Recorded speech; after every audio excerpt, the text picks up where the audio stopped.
Menteri Trenggono pingsan saat upacara, langsung ditelepon Prabowo, ungkap kondisi terbaru dari RS. Menteri Kelautan dan Perikanan, KKP, Sakti Wahyu Trenggono, pingsan saat memimpin upacara penghormatan bagi pegawai KKP yang menjadi korban kecelakaan pesawat ATR 42500 di Sulawesi Selatan. Upacara penghormatan dan pelepasan 3 jenazah korban kecelakaan pesawat ATR 42500 digelar di Auditorium Madidihang Akademi Usaha Perikanan, AUP, Pasar Minggu, Jakarta Selatan, Minggu, 25 Januari 2026.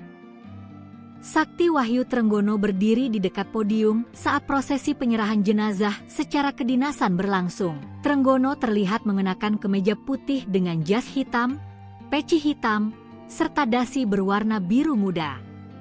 Dalam prosesi tersebut, perwakilan keluarga korban menyampaikan penyerahan jenazah kepada negara. Namun, tak lama berselang, Menteri Trenggono tiba-tiba jatuh pingsan. Suasana upacara yang semula hikmat berubah tegang.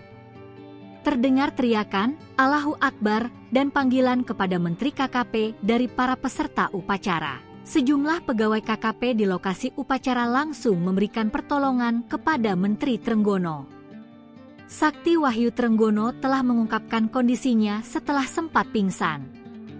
Hal ini ia sampaikan dalam unggahan di akun Instagram resminya Sutrenggono, Minggu, 25 Januari 2026. Dalam unggahannya, Trenggono terlihat tengah berbaring di ranjang rumah sakit.